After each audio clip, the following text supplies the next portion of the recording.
Good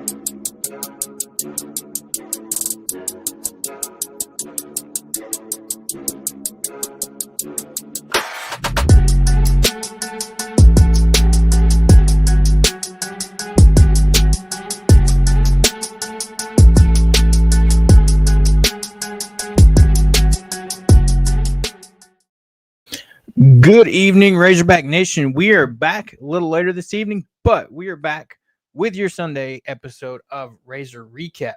We are brought to you by our friends over at Razor Pigs. Looking good never felt so fun. Razor Pigs is the Arkansas-born brand bringing some serious style to the golf course, tailgate, and everywhere in between.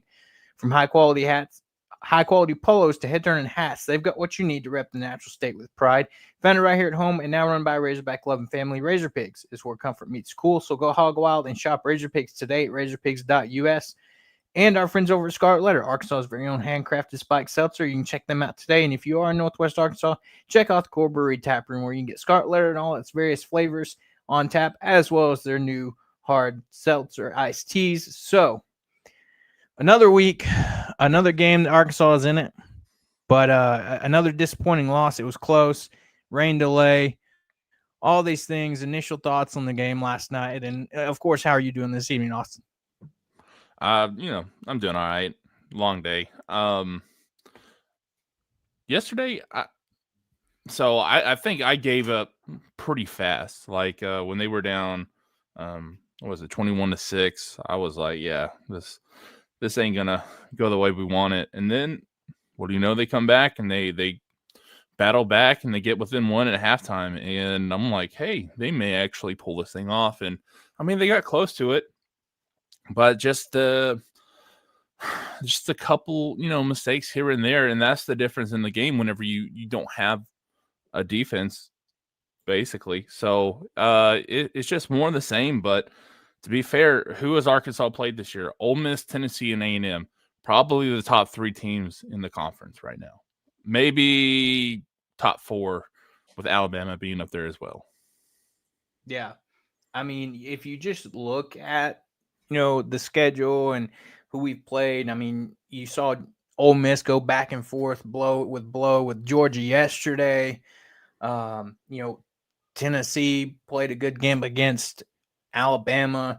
Like Austin said, easily one of the top teams, but it's starting to get frustrating because the thing with yesterday, another 3-point loss, and I see people making the jokes about, you fire Pittman with all these one-score losses, and then you come out and have Bobby in 2 straight one-score loss games. But there's a difference there. But look at it yesterday. You're within 3. If you have a defense that can, I tweeted yesterday, just one stop. Right towards the end of the game, you had one stop.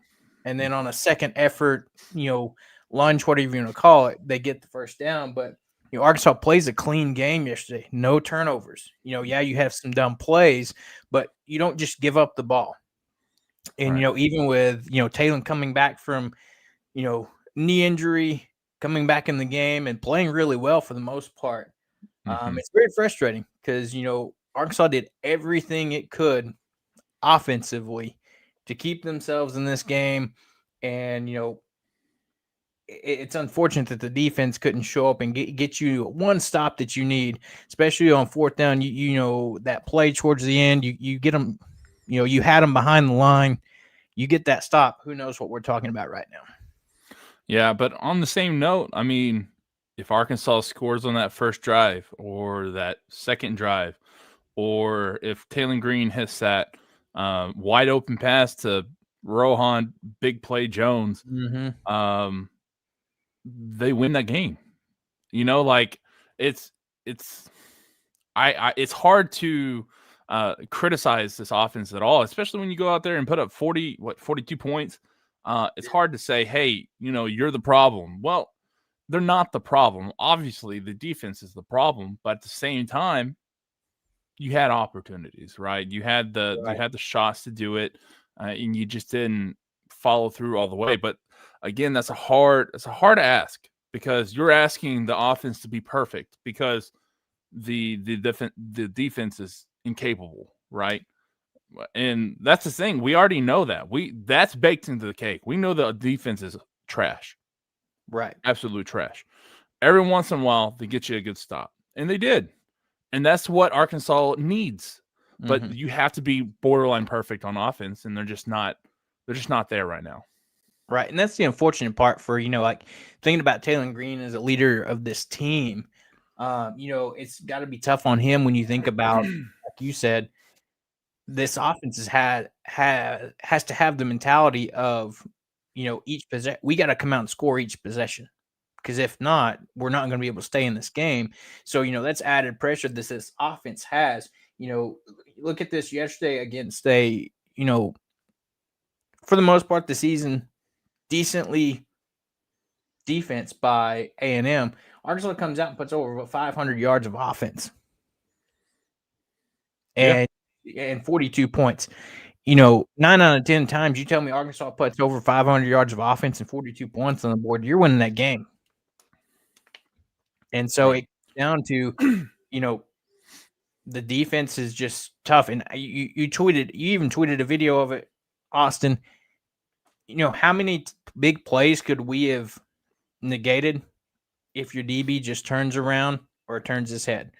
We've talked about this endlessly, but it's frustrating because you watch all these plays, and I was sitting there last night and I couldn't trying to just count up the number of plays where if your DB just either turns around or turns his head, he knocks the ball away. They don't make a big play, and maybe you force them to stall out some drives. Right. And you know what?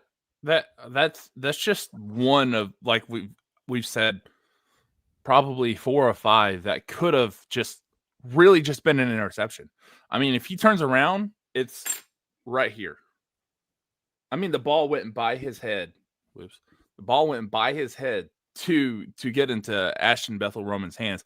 By the way, former Arkansas commit. Yep. You guys didn't know. So that's nice. But yeah, man, it's just, I'm looking at it now and it just makes me mad, because if he turns, whenever he starts to look up, just look at his face. When he starts to look at a ball, turn around. You're probably at least going to be able to get a hand on it. Right. And he played good coverage. He was right there next to him. And it's just little stuff like that. Plus, Arkansas's defensive line, the ends are good. The defensive ends are decent, right? Those tackles are good by themselves, but they cannot be playing like 80% of the snaps. Right. Even Ian Jaffard, being as big as he is, even if he had, was down 60 pounds, he's not going to be able to play that number of snaps and be efficient. And Arkansas just doesn't have those guys on the inside. And that's, what, I've been a big, Deke Adams truther for years, but at the same time, he has neglected the big guys on the inside. And I know that's the hardest place to recruit, but at the same time, it's like, that's what's killed Arkansas this year. So they don't have those guys on the middle. Right. And you've seen it too. Even I think, even Petrino hinted on it in his presser. He talk about the depth's not there. You have guys like Cam Ball, Ian Jaffart, playing the whole game. Whereas those guys, realistically, like he said, shouldn't be playing more than 60% of the snaps. Yet because we lack that depth, they're having to.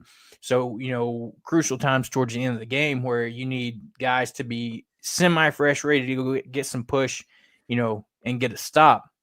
They're drained, and, they don't have, that extra little bit to give to, make a play or whatever it is. So I mean, I think frustration is just the word that comes to mind with this game, is because, like Austin's point, we go down 21-6, and you're kind of thinking, all right, the floodgates are either about to open and A&M's going to run away with it, or somehow this team's going to find some fight and get back in this game. And sure enough, they did right before halftime.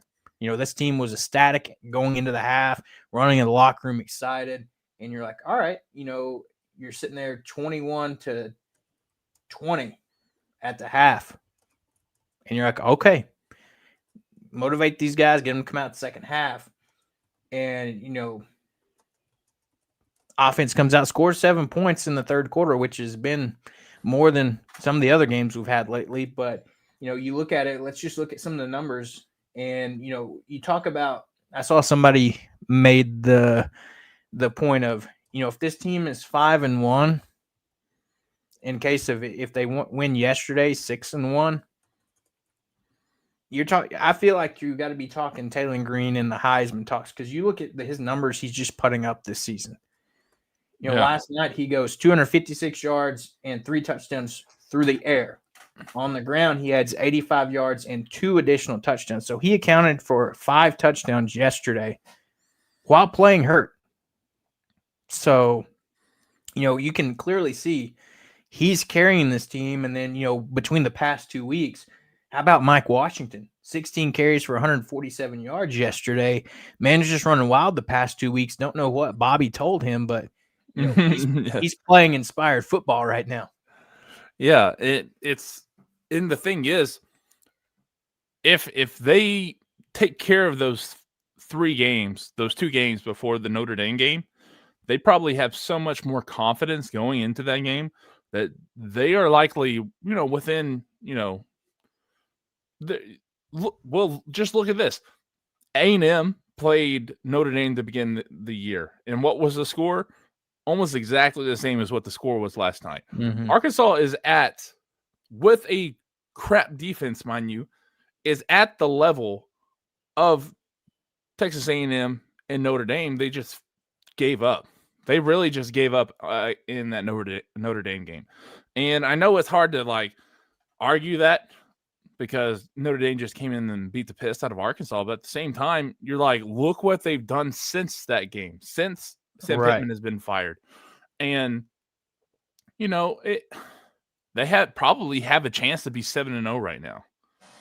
They have a chance that if that would have happened, then, for sure College Game Day would have been in Fayetteville yesterday in those hypothetical situations, but you're not. And that's kind of where we've been. I mean, think about it. You're 13 points away from really flipping this entire season on its head. Yeah. And Arkansas has the offense to do that. They just don't have. I've been calling Arkansas's defense a wet paper sack. That's basically what they are. That's how much they stop other teams. This is as much as a wet paper sack would. Right. And you think about Taylor, you look at it, through his first 7 games of this year, and you compare to his first 7 games last year, he has a 4% better completion rate, going from 58.2 last year to 62.4 this year. Over nearly 200 yards more passing. Last year at this time, he threw 6 touchdowns and 6 interceptions. This year, he's at 17 touchdowns to 5 interceptions. Right. This year, he has 4 less rushes and over 200 more yards. He's averaging 7.1 yards per carry this year with 5 touchdowns. So his numbers have definitely been improved since last year, and it sucks because, you feel like it's, you're wasting the potential and what Taylor's doing this year because you don't have a defense. Yeah. That's the one thing I feel for him, because it sucks that, he's having such a good year, but you don't have the defense that can keep you in games and even give you a chance to win. If they get you a stop or two, again, I go back to that 4th down play where you didn't get A&M into too many 4th downs, but you get them into one, and you have a guy wrapped up in the backfield, and then, a second surge, and, they get the 1st down. If you can, finish that play, you get the ball turned over in plus territory. Yeah, it's hard to see that especially for him, because there's been so much, and there's still people out there doubting what he does. They are so nitpicky with Taylor Green. Oh, well, he didn't see, okay, that's one play out of what, 60? Mm-hmm. One play out of 60 that he missed. Okay, there was a few that where he takes that 20-yard sack. Yeah, that wasn't good. he has a problem where every time he gets pressure, he rolls out to the left, and defenses know that. If he steps up in the pocket, that's probably, it's fine because Arkansas was not giving up anything in the middle. They were doing pretty good. Those 3 guards that Arkansas has, or those 2 guards in the center, are pretty good offensive linemen. He's got to trust that, right? Right. But at the same time, there are, 50 other plays where he played nearly perfect, right? Right. Like, I just don't, like, I understand that you guys want to be nitpicky about it, but that's what you need to understand, that is that you're being nitpicky. If Arkansas 6-1 or 7-0 right now, You're not talking like Heisman. that. Yeah, he's a Heisman caliber, or he's a Heisman candidate. If Arkansas is 6-1 or 7-0, right, with the exact same numbers, with the exact same plays, if Arkansas has a defense, he's a Heisman candidate right now. Right, because I mean they're saying the exact same thing about Marcel Reed, that all this Heisman candidate stuff. Yet you look at their stat lines from the game yesterday, nearly identical stat lines. Marcel Reed throws for 280, Taylor throws for 256. Both of them throw for 3 touchdowns. Marcel Reed rushes for 55 yards and a touchdown. Green 85 yards and 2 touchdowns. So, I mean, you look at those guys. I mean, I said it on our show Thursday. I said they're identical type players. Taylor's just a little bit taller, bigger. And what do? Put up nearly identical numbers. Yet you're talking Marcel Reed, potential Heisman candidate, just because his team's undefeated. And I mean, that's part of being a Heisman candidate, is if your team is having success. But in Arkansas's case, I feel like it's not fair to say that towards Taylor, because it's not the offense's fault. Taylor's not out there playing defense. So, if this defense is better than, and like Austin said, you're 6-1, and Taylor's putting up these similar type numbers, he's right up there in that conversation as well. Right. And let's put some flowers where they need to go. One, that offensive line is good, right? And how you can tell that is by the rushing yards. Texas A&M is a top 20 rushing defense. And Arkansas went out there and netted 268 yards. Almost 270 yards against the top 20 defense. Over 100 something in the first half. Right. So they gained 323. So that's counting all those sacks that were pulled back a lot. Those were the tackle for losses. All those things counted in. Arkansas had 323 yards of rushing. This offense is elite, right? Elite. Arkansas is probably in several categories for a reason. Yeah. Yeah. I mean, honestly, they're probably a top 5, if not a top 3 offense in the country. They just have a 125th ranked defense in the country. It is, I don't know. I hate to go back to the Arkansas being cursed thing, but it's like every time Arkansas has a decent defense, their offense sucks. Every time Arkansas has a decent offense, their defense sucks. It's like, look at that year with Enos, right? The defense was fine. The defense was good. And guess who was the defensive coordinator? Right. Right. And that was Travis Williams as a defensive coordinator. And then a couple of years later, the defense looks like trash and the offense is elite. And you're just like, they can't ever get this thing going at the same time. It's just frustrating. Yeah. It's frustrating. Yeah. And so, another week, and it's bound to, I feel like this team is going to get there in terms of, all right, you saw a clean game this week, no turnovers. The team offense is continuing to do what the offense does. I feel like at some point, it's like they say, you have regression in the mean. At some point, I feel like something's got to go Arkansas's way. And, when that is, I don't know. Because, I mean, you seem to be trending towards that direction yesterday with having no turnovers. You're within 3 points. You force them into a, close 3-and-out yesterday, or turnover on downs type situation. And,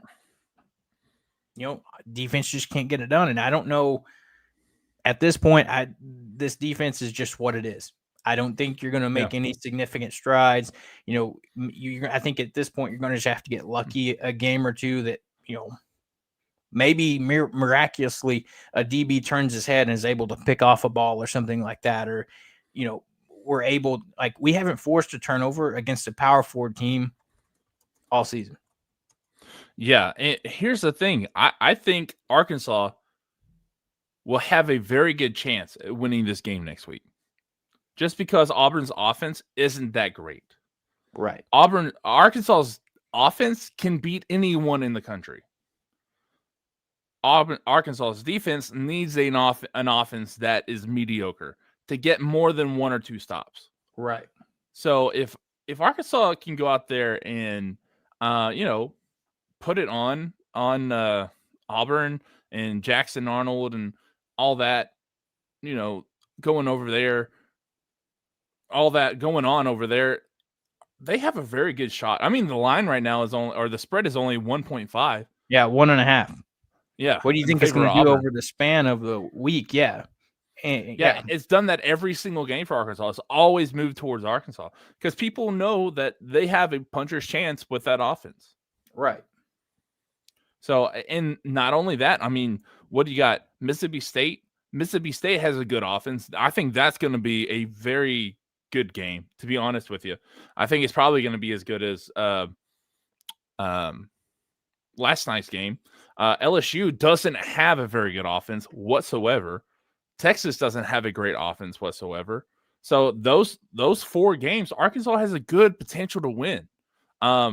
Missouri, that I don't see that one happening.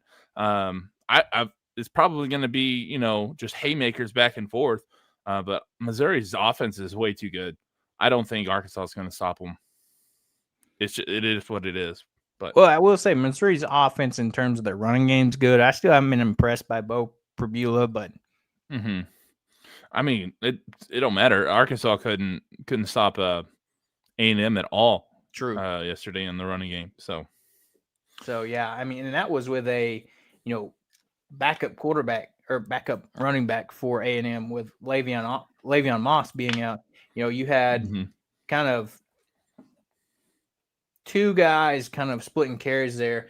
Reuben Owens kind of got the bulk of the carries, 14 for 69 and 2 touchdowns, and then EJ Smith 7 for 52 yards. So that's kind of, and then you saw Amari Daniels kind of be their receiving running back. He came in, had 2 catches for 21 yards. But yeah, it's sad whenever you have a former Razorback that got released from his NLI, National Letter of Intent, and goes to a rival school and leads them in receptions and yards in a game against us. So yeah, it's horrible. I think the worst thing about yesterday's game though is the 4th downs. And this is a reoccurring theme. And I know it's we're just bagging on this defense over and over and over again, but I mean, you got to talk about it. 3 for 3 on 4th down. They can just do whatever they want. It doesn't matter. Right. Here's the thing, though. Arkansas, they were 4 for 10 on 3rd down, right? Which A&M is the best team in the country at 3rd down conversion or defending 3rd down conversions. They're around like 25%. Arkansas hit 40. So, I mean, like, they doubled it. It's just... And then the penalties, there were some penalties. I mean, they were about even, to be honest with you. But there were some that Arkansas really got lucky on, like that Marcel Reed run. Arkansas got lucky there. And there was a few that went against Arkansas. So that wasn't a big problem. But here's the thing. Also, time of possession. Arkansas's time of possession over the past few weeks has been up. They kind of went on these long drives to kind of help out their defense. Yesterday, it was like, nah, 2-minute drives, go down and score, a minute and a half, go down and score. But I don't know. It's just a little bit different strategy, a little bit more aggressive, I think, last night, which I like. But But the other thing is Bobby Petrino's coaching at the end kind of worried me a little bit. It's like, why are you hanging on to those timeouts? Right.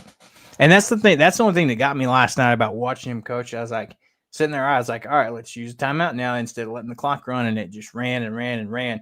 Not that it would have made a huge difference, but, you know, you use some of those timeouts, save some extra time. Maybe you onside kick and get the ball back type situation if you have a little bit more time. But, by the time if you had even got the ball back, you have like maybe 4 or 5 seconds left for just a Hail Mary attempt. Right. And here's what I don't understand. Why he was doing all these plays that take a long time to develop. Right. I know that those are the ones that are going to get you the biggest shots down the field. But at the same time, that's not what you're looking for in a 2-minute drill. Yeah. You want to get the ball out, get 10, 15 yards, get it out of bounds, and stop the clock. You don't want to play the last 7, 9, 15 seconds, right? And then whenever you do go down in bounds, you don't want to take another 8 seconds to get the play in and get snapped. And it wasn't great coaching. And there was one of the plays right there at the end too, where, you don't call a timeout and then you have a false start. What do you probably not have if you call a timeout? A false start penalty. Right. Oh, that was the penalty I was trying to think of earlier, where the center false started and then Arkansas got called for encroachment. Yeah, that was booty. Yeah, anyway, but yeah, it's those little bitty things like that. And, it is what it is. Like, there's some people that were mad about him going through on 4th and 1 and certain things like that. But I'm like, that's whenever you go for it on a 4th down, I don't mind those calls because those are the gambles that I'm willing to take. Like, if you want to be aggressive, be freaking aggressive. But when it comes to the timeouts and the way that he worked that 2 minutes offense, it just didn't set well with me. So that's in my mind, he called a hell of a game yesterday. He just at the end he kind of lost me. So I'm still want to see a lot more from him if he wants to be the next head coach of Arkansas. Right. And I retweeted and I saw it. Anthony Switzer that played for Arkansas last year tweeted today. He said, and just to get this perspective, said, coming from a player that's been in the building with Bobby Petrino, he says hire him. Offense is hot, and the plays that we don't convert, like that 4th down we were talking about with the tight ends wide open, he said we just have missed assignments by 1 or 2 people. It's not that it's a bad play call. It's just Talon doesn't see it or he doesn't get his head turned in time to see. If he just floats that over to like Rohan Jones, he's wide open down the field. And he said defense is playing harder and running to the ball. Now they just got to finish plays, which they just need consistency. He said Arkansas is just a culture shift away from being a priority in the SEC.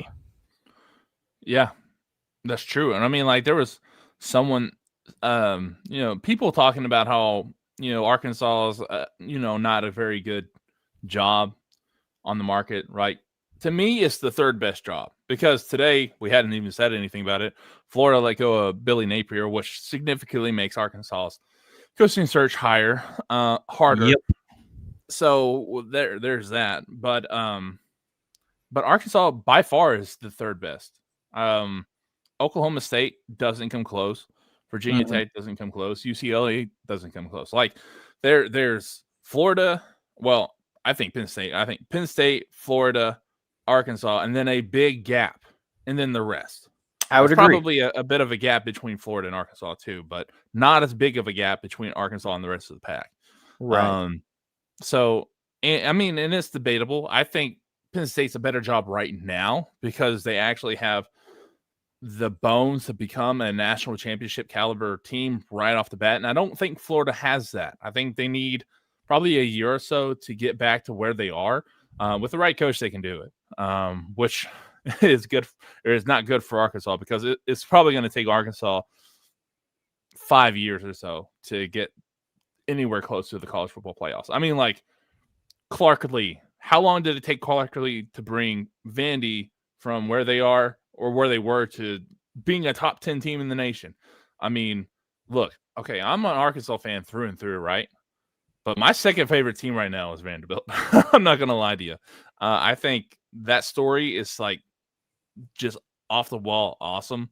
And if Vandy can do it, any team in the country can do it. If Right. Vandy and Indiana can be top 10 teams, any team in the country can do it. Don't tell me Arkansas can't be there.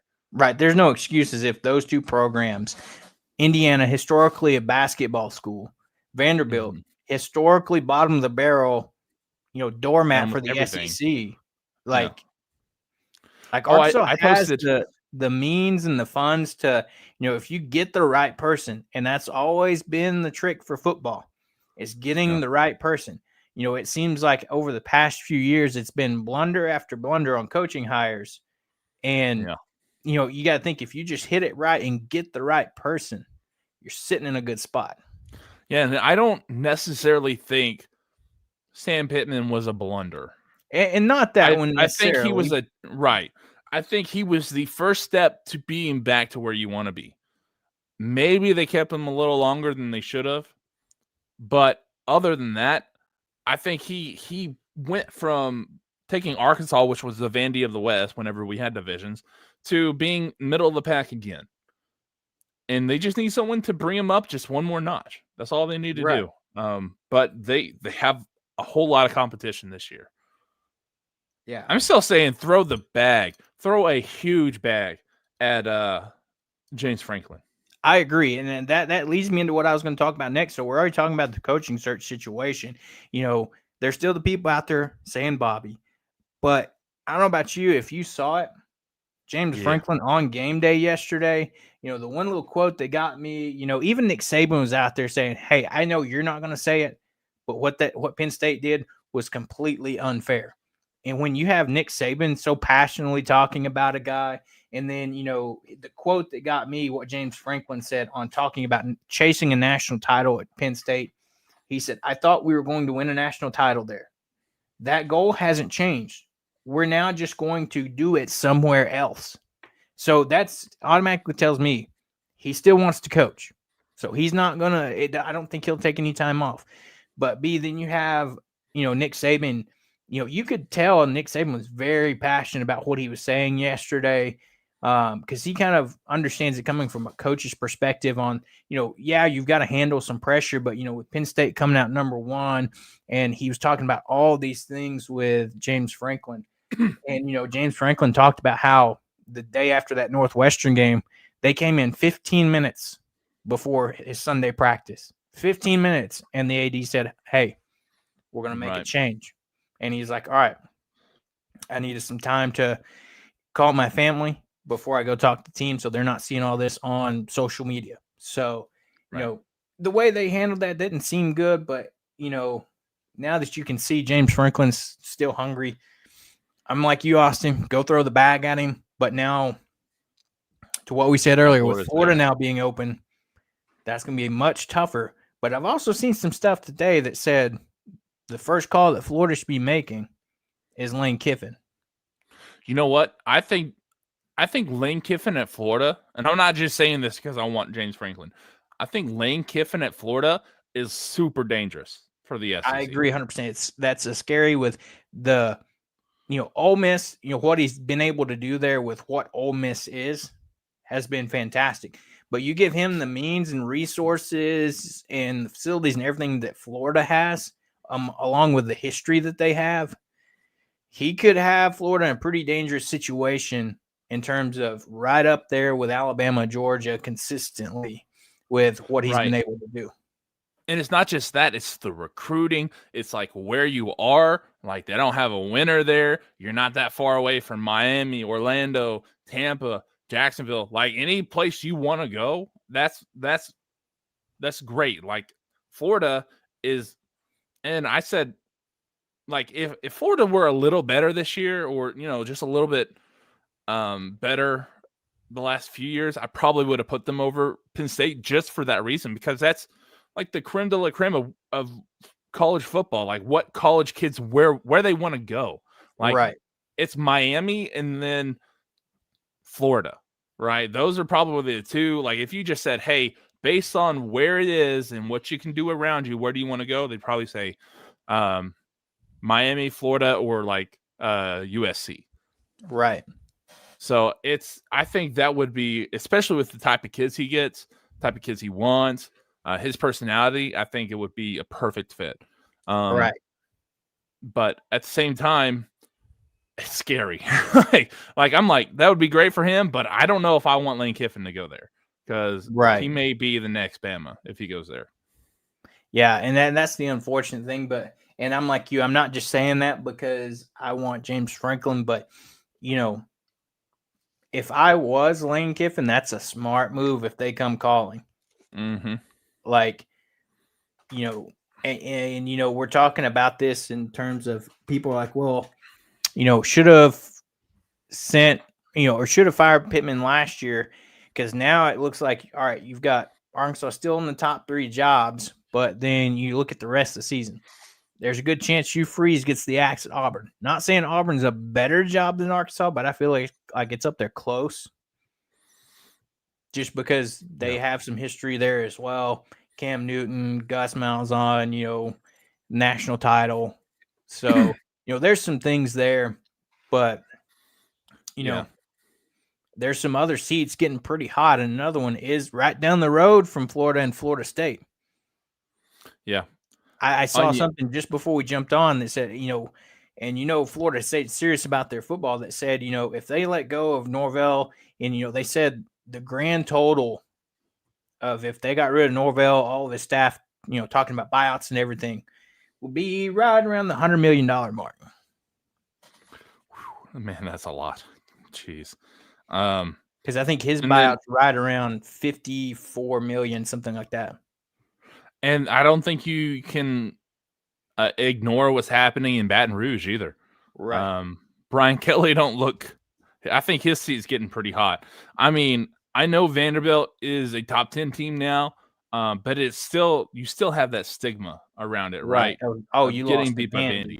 Yeah. Yeah. Like I put out a little graphic yesterday. I don't know. Did you see it? I think I did. It was a heavy bag and it had a Vandy symbol on it and it had a purple and yellow tiger and said, "This punching bag got hands." I mean, that's what it feels like. And Brian Kelly, look at these scores this year. 17, 23, 20, 56 against Southeast Louisiana, 24 or 19, 20, and 24. They can't score over 25 points against a team with a pulse. Right. That's why I think Arkansas has at least a chance to beat LSU this year because they can't score. Yeah, 100%. So, here's the thing too, is if after this year, that seat's getting hot, is there the potential that Brian Kelly heads to Penn State? Is that a realistic thing? And I think it possibly is, if he wants, if the seat gets hot and he still manages to finish out the season and doesn't get fired, and he doesn't get fired by the end of the year, he can head to the Big Ten, and and then you then you throw out LSU as another job. So, right. And I saw this tweet the other day, or yesterday, I guess, and it was like someone making fun of Brian Kelly. It said, "Leaving a school that prioritizes grades over football just to lose to a school that prioritizes grades over football." I mean, that's funny. Since he arrived in Baton Rouge, you just knew it was a culture fit. Like it just felt like a square peg in a round hole.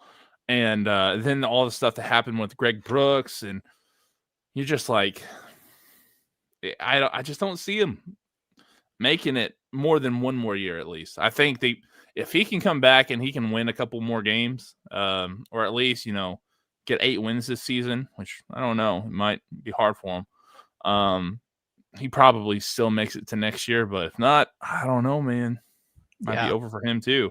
And if that happens, LSU comes out. That's the best job in the country.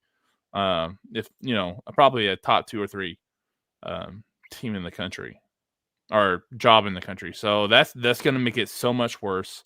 Does James Franklin fit at Louisville or at LSU? I don't know. I think James Franklin would fit very nicely at Arkansas, though. Just kind of like his demeanor and stuff like that. When I think of LSU, I think of someone that's kind of like Les Miles. Like, I don't know what it is. Someone that's kind of, or Ed Orgeron, someone with a personality like that. And then just those cold nature personalities like James Franklin and Brian Kelly, they just don't work down there, I don't think. Yeah. And so, yeah, looking at another name that I've heard thrown out there for Florida too is, which wouldn't be surprising either, is Marcus Freeman at Notre Dame. Give him the Florida resources. Oh, for Florida? Yeah, here's the thing, though. I don't think Marcus Freeman leaves that job. Probably not. But, it's an interesting, I think he'd be a good fit at Florida if, Florida came calling. Yeah, maybe. I think he would. I don't know. I think there would be a little bit of pushback with him, too. It's hard to see him leaving Notre Dame because he's that's his alma mater, isn't it? Oh my God. I'm not 100% sure on that. But you look at it at this point through. He went to Ohio State. So, okay, interesting. Mind. So maybe that might be the only place he goes. He leaves for is to go to Ohio State or something like that. Well, and all right, look at this situation. We go through this coaching search. We're to the point where all right, you can't get James Franklin. At what point do you say, all right, your best option is let's just keep on Bobby, let him go hire one heck of a defensive coordinator, and then you give him all the cash he needs to go play in the portal next offseason. At what point do we get there? Is it, all right, James Franklin said no, Lashley said no. Like, at what point down this list you'd be like, all right, you clearly know he wants to be here and he wants to win here. Like, hang on, let me pull up a list real quick. Like, where is he at on that list of, if you go down the names, you've got the names thrown out there, Summerall, Golish, guys like that. At what point do you say, all right, I'd rather take my chance and just keep Bobby compared to, risking it with one of the guys like Alex Golish from a smaller school, a Summerall that what he's done, but you're still a risk seeing if he can make the jump to the SEC when you've seen Bobby do it before. Yes, it's been, a decade since it's happened, but, he knows how to win. You clearly see he's still got the offensive mastermind by putting up all the, what he's doing with this offense. If you can give him the defensive staff that will make this defense, competent, then, when do you get to that point? I think Franklin, Lashley, Mullen, which I'm not convinced one bit that he is 0.0% interested in Arkansas, especially after getting that, BTA beating by Boise State yesterday. Mm-hmm. It's got to at least be 0.1% now. Right. If those three, and then the only group of 5 guys that I'm really willing to take a chance on, and I really don't think Arkansas needs to take a chance on a group of 5 guy. It just doesn't make sense to me. Like, why go back to something that you don't know would work? It's taking a gamble whenever you get a guy from the group of 5. And I just don't think they can do that. I don't think they can afford to lose on a gamble. But the ones that I'm willing to go for, probably Golish and Summerall. But would you say those two, that's over Bobby? It depends. Right now, yes. If Bobby gets them to 6 wins, which means they can only lose one more game, which I kind of laid it out for you earlier, that they have a shot to win the next 4 at least. It's a long shot, but it's a shot. It's a long shot. But if he can do that, then he definitely jumps over them. Like if you can't get one of those three that I mentioned, Bobby Petrino is probably your next head coach. Right. And it's like if you're 100, you're checking, whoever's else, the boosters, the board of trustees, whoever's making these decisions. But how much do you take into account? You look at it, though. All right, this offense is doing its thing.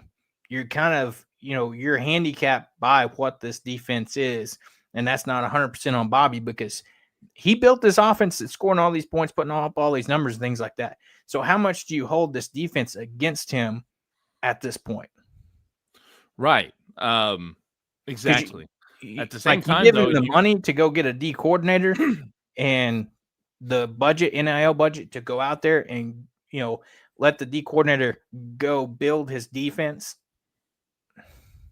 That's the way. The only thing I'm trying to look at it is compared to like maybe some of those Power 5 guys is like, at least Petrino can hire can build one heck of an offense.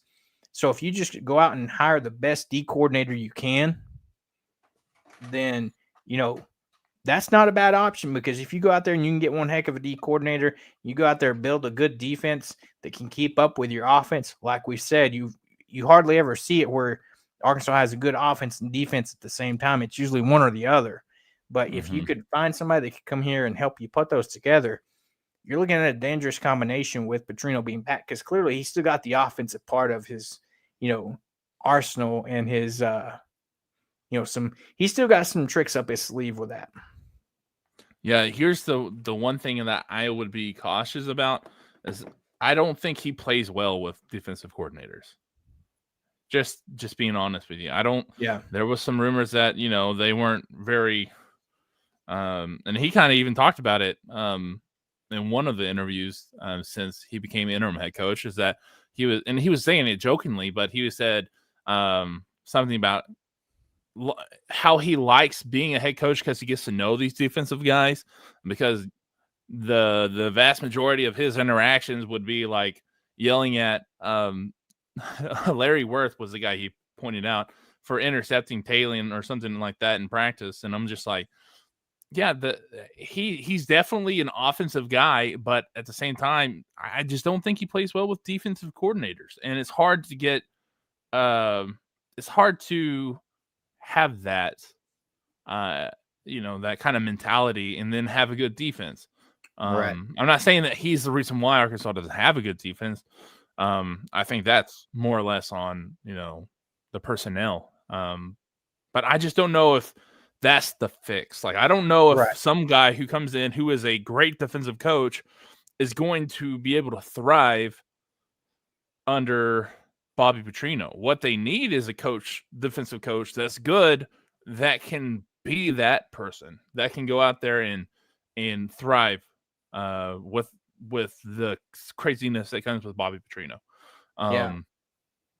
And I don't know who that is. The only person that really knows is Bobby Petrino, and I don't know if I'm willing to take a gamble on it.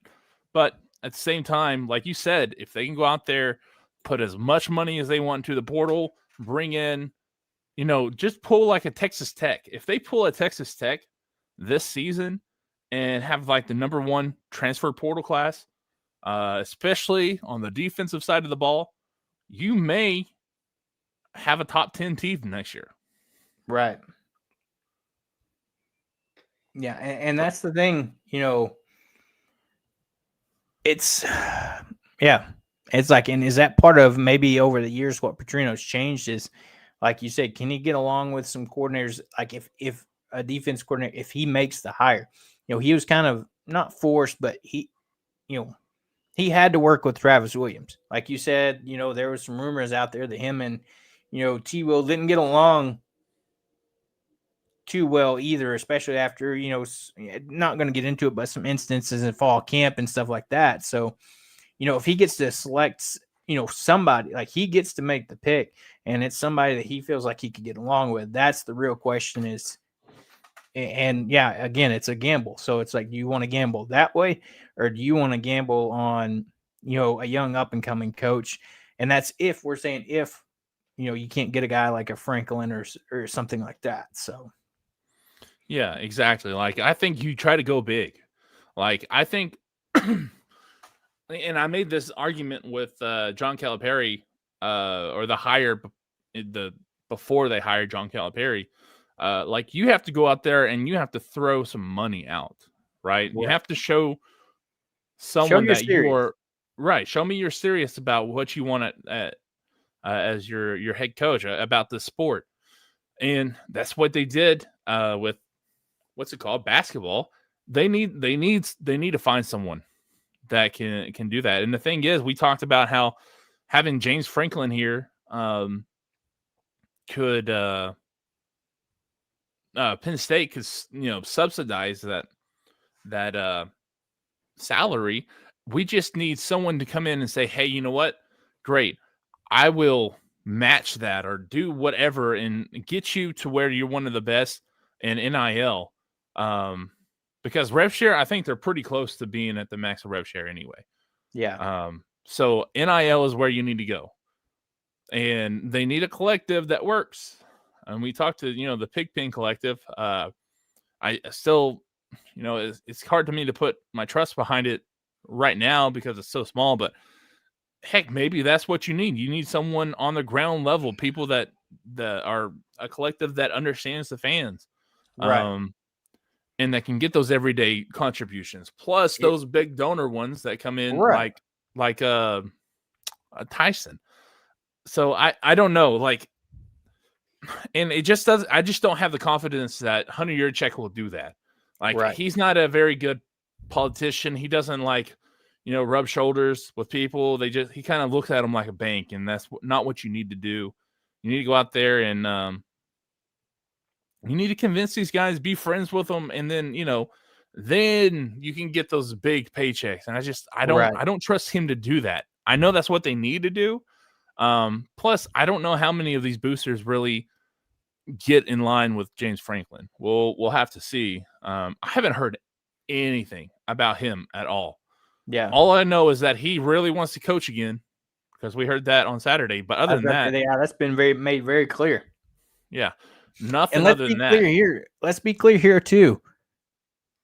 We're still not 100% sure Yurchek makes it the rest of the way either. But the more and more I go through and the quieter everything else gets around him, I think he may survive. I was about to say with you. that is a possibility, but yeah. And here's the thing: you got to know he has pressure. If he, I don't think it's going to be solely on him, but I don't know how much pull he'll have. But it goes back to, this is his last shot. If he doesn't get this coaching hire right, he's going to be the one looking for a new job. Yeah. Because, it's like we talked about. You can't really – the only coach he's really done a good job with a hire since he's been here, and that was bringing Eric Musselman. Yeah. He doesn't get credit for, Calipari. I credit that more to Tyson. Yeah, he extended Dave Van Horn, but what AD wouldn't do that? Yeah. You extend Courtney Deifel, what AD wouldn't do that? So the real big thing that he's done is hire Eric Musselman. He's, we've been very clear that he's been anti-NIL. That's why we're behind the ball right now, is because he didn't accept it, embrace it, and build from it. Instead, he fought it, then, signed with Blueprint Sports that, we clearly see that didn't work. Yeah. So, the things in your favor isn't necessarily that high. Yeah. So I don't know. He's got, it's not only like the program has to make the right hire, or not that he has to make the right hire to save his job. I think even the people higher up, if they don't get this right, there could be some heads rolling. Yeah. Right. In the next 5 years or so. Because they've got to, if they can't, they've got to clean house, because if not, it's a systemic problem. It goes all the way up to the top, and the only way you're going to get rid of it is if you cut off the head, right? And a head of the snake. That's what I meant. Right.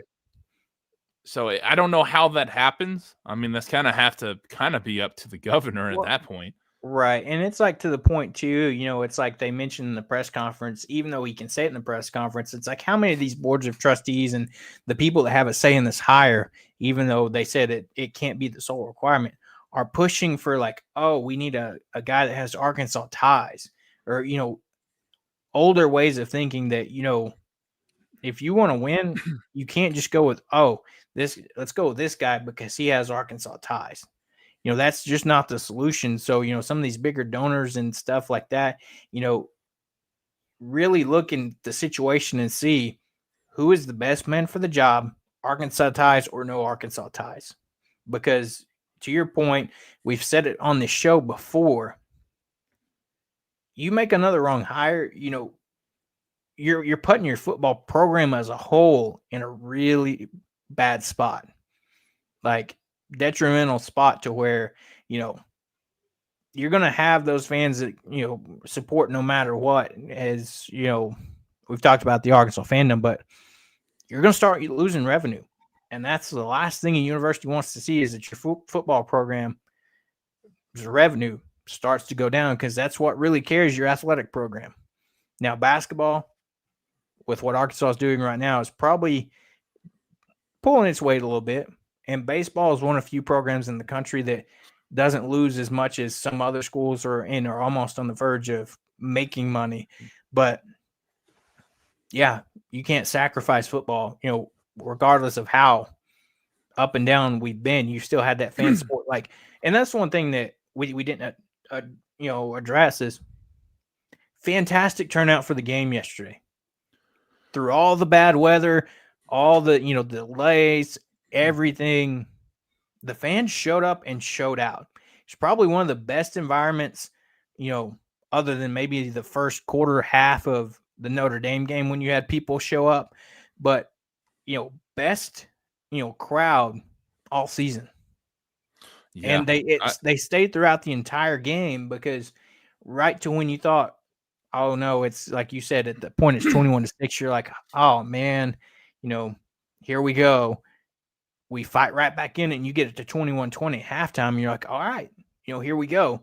And so, and I wonder how much of that says, is, this team, and how much of that was due to, all right, Bobby's first game back at Fayetteville as well. Right. And, I mean, how about Arkansas getting a night game out of it, right? Right. I'm getting a night game. Yeah, I made a post and it said, what was it? The SEC might be big, but it's not bigger than Mother Nature, because I don't know if you saw this tweet from a few days ago, but it had percentages of home nighttime games from the last 5 years. It had Alabama 49, Auburn 41, Florida 50, Kentucky 53, Mississippi State 42. I mean, like right there between 40, like 39, I think, and then 50% for most of the teams in the conference. And then you have Arkansas at 23%, which is the lowest out of anyone in the conference. And surprisingly, Georgia at 28. And then guess who has the most at a whopping 83%? LSU. Alabama had Alabama's 49%, right at 50. So LSU 83% of the time in the last 5 years of their home games or night games. So that's kind of ridiculous. But like I said, SEC is not bigger than Mother Nature. And she gave us she said, you guys get a night game tonight. Right. And we go right back to 11:45 next week. Yay, woohoo. Early morning start again. So, great. But yeah, so we'll see what continues. We'll have a breakdown Thursday for the game, but we have basketball this week. It's an exhibition. Yes. But we have basketball. Go. Yeah, this one's not the Memphis one though, right? It's this one is Cincinnati. Is it televised? I hadn't even looked. I've been so out of my mind.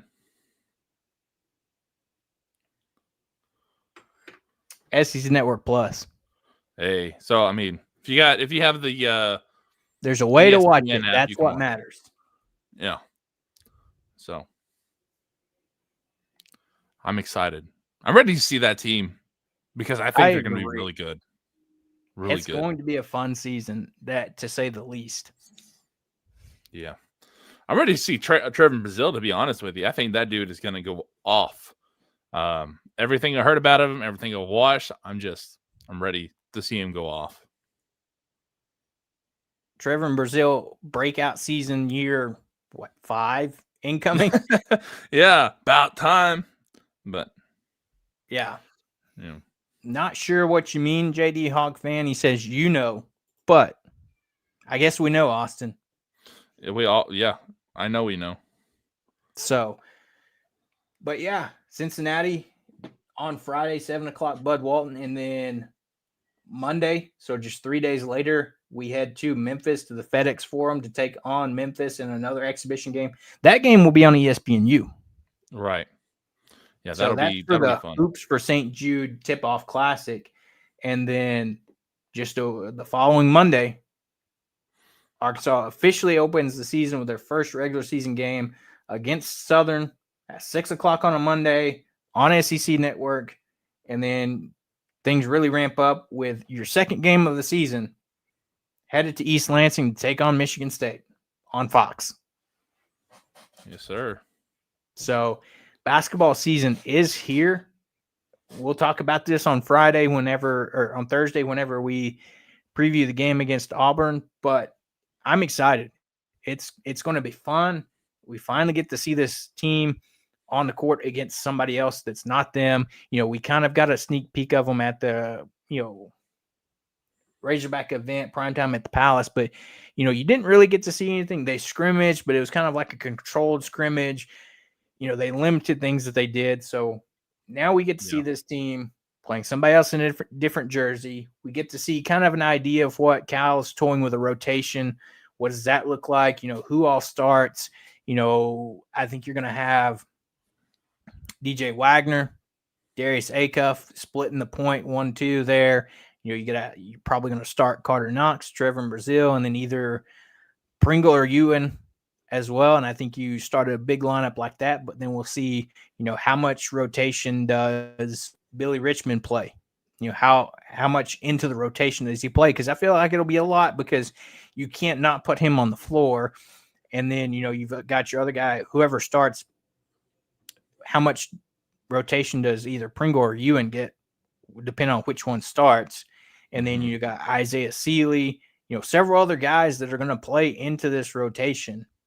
And it'll be fun to see what Cal messes with. You got Malik Thomas too. He's going to play. Oh yeah, there's no doubt about that. He's Arkansas shooter. Right. The dude is good. So if he can keep it up during the game, he may find himself coming in within the first 5 minutes of the game or starting out right. Right. Can he?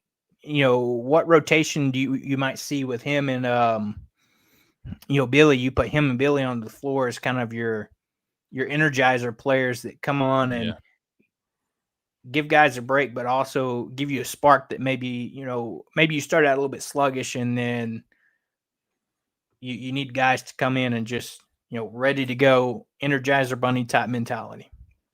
Can you have glue guys that are also like your some of your best offensive players too?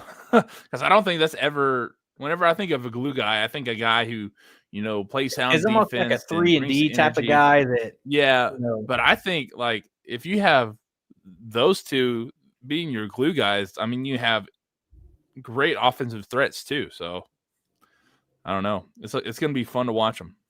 And then it'll be fun to see how much Elmer Zafik plays to the Bosnian that has come over. I feel like he'll be a guy that maybe falls a little bit into that bruiser enforcer type of role, where it's you're not going to count on him for a ton of points, but he's going to be your guy. Be like, hey, you got 5 fouls. They're eating us up a little bit in the paint. Hey, you got 5 fouls. Go out there and use them. Type of guy. Right.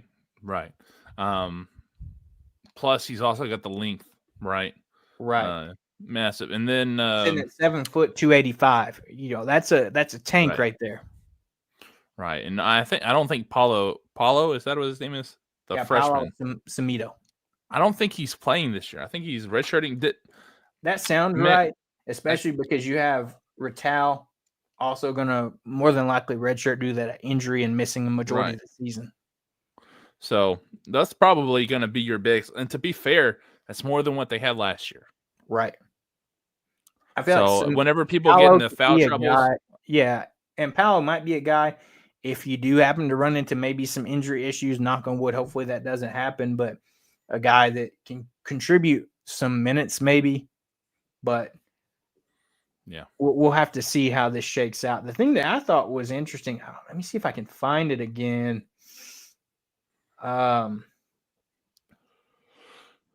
They said, why is it Arkansas's luck? It was something talking about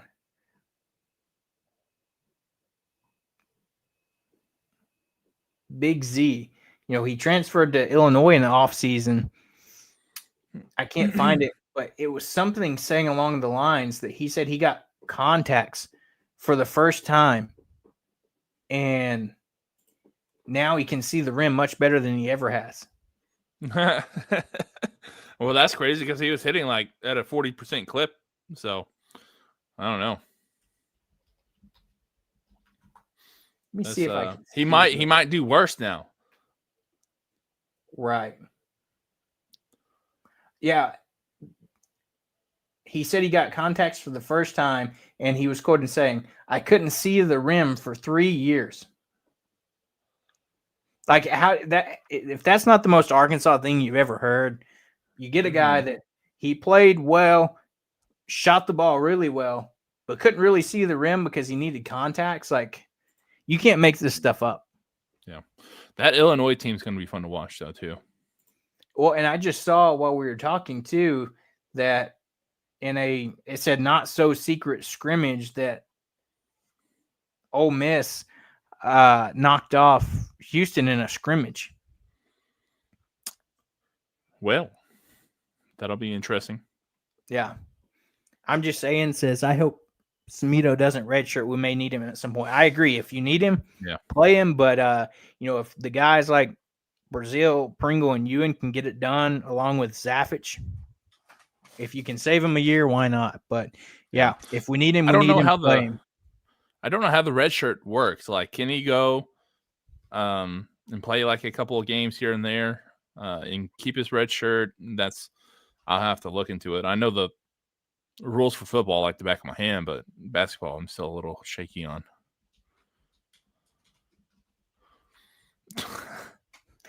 I agree with this. It wasn't 100% of his problem, but that's crazy. Just the fact that they've said that. So from what I'm seeing,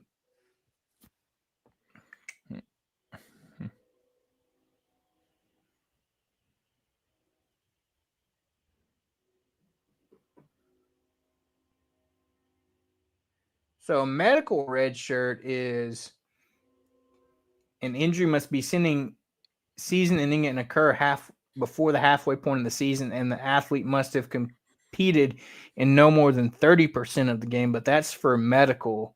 I don't know what the percentage is for just in general if you're going to redshirt a guy. Yeah, I don't know. I'll look it up. They say if you equal it to football, which football plays in about, you can't play in more than 4, it would be about 33%. Yeah. So you'd have to really only get playing time in non-conference, and then once conference play gets here, that's where you draw the line and say, all right, So, but basketball this Friday, we'll be back. It'll be a bigger show. We're about to get busy around here with basketball, getting ready to get kick started. We got to finish the football season. We've got the coaching search to talk about, and not to mention, we'll talk about it more when Hobbs is on, but Tennessee baseball is about to be looking for a new coach as well. Yeah, I know. That's I didn't have that on my bingo card. Yeah. Don't the Giants know that's supposed to be Arkansas's next head coach? Right. Ridiculous. According to some people. So I'm seeing that. Hang on. also, we had another. I just scrolled by and saw Colorado State fired their coach today as well. So Florida wasn't alone. Jay Norvell was fired at Colorado.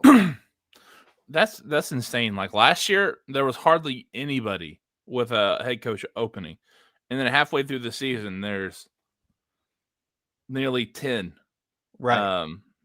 power 3 four. big time jobs in terms of Penn State, Florida, Arkansas.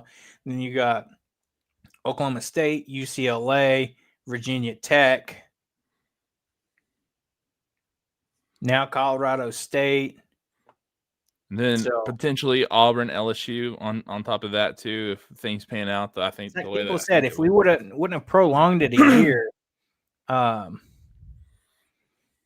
then last year might have been the offseason to have the coaching search. This year you're competing with a lot of other people. I'm just saying, so the Giants are going after Vitello. Yes, he apparently had a meeting yesterday with a team to let him know that he was going to be taking this opportunity. I don't know if there's been any more updates today.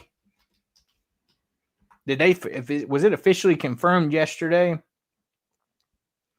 No, they said they were working on a deal to become the next. Yeah, so nothing official, but they said that the Athletic reported yesterday that San Francisco is closing in on a Vitello to become their next manager. So nothing for sure yet, but there could be a good chance that he's headed out to San Francisco. So, I didn't have him leaving Tennessee after what he built there, but who knows? Money talks, and you want to get your shot at the pros. So college baseball isn't great and everything, but if I'm in a coaching, if I'm a coach, that's the biggest stage. You want to see if you can go out there and show that you can handle it at the biggest stage. Right. So from what I'm reading, the red shirt rule is that they can't play in a single game in basketball. Really? Keep their red shirt. Yeah.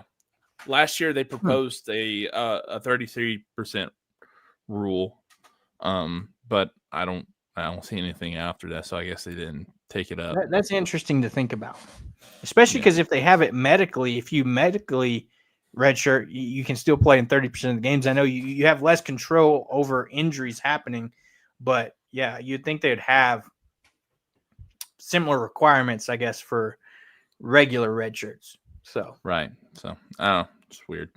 But yeah, before we get out here, we're going to do a quick update on our Pick'em Challenge. So after yesterday,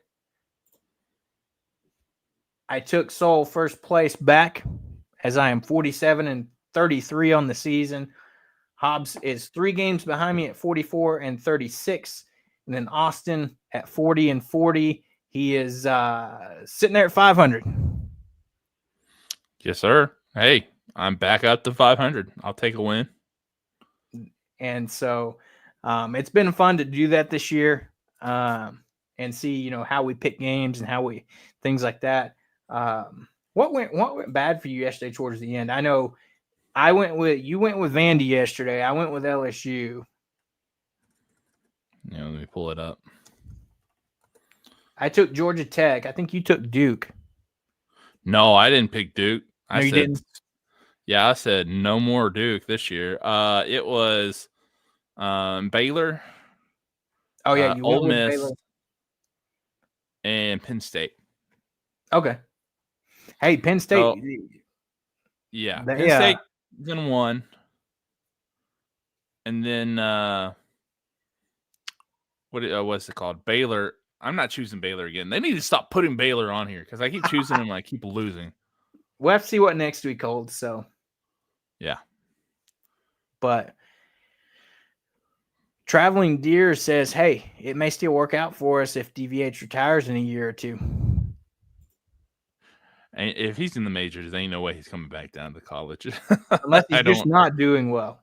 Unless he's not doing well, he could be like a Nick Saban or a John Calipari, and want to come back down and Or Wes Johnson. He went to the majors for a couple years and then back to college ball. I think he spent a year or two in the majors, and then he went to LSU as their pitching coach, and now he's taken over at Georgia and has gotten them into a pretty good spot too. So, yeah. But yeah, so it's going to be fun to see, we're getting busy what these next few months hold. Basketball is getting started. We're only 3 weeks into this coaching search, and we've still got another month and a half, give or take, to finish the season and then see how soon after that we make that hire. So, get ready to buckle up, folks. It's going to be a wild next few months, I feel like. Plus, who knows what this football team is going to do. Maybe they come out and surprise us with a few wins before we round out the season. So as we get ready to wrap up here, you got anything else, Austin, before we jump off here? No, sir. I think we covered just about everything. Yeah. So it's going to be fun. We'll be back Thursday to preview the Auburn game and talk a little bit more in depth about the matchup that basketball is going to have with Cincinnati in their exhibition game. And so, before we get out of here, don't forget to like and subscribe to the show on YouTube, Apple Podcasts, Spotify, anywhere you get your podcasts. Go follow us across all of our social media platforms, Facebook, Instagram, Twitter, you name it, we're on there. And have a great rest of your Sunday evening. Watch some Sunday Night Football and have a great start of the week. And we'll see you guys on Thursday. So for Austin, for myself, we're going to get out of here and we'll see you guys on Thursday.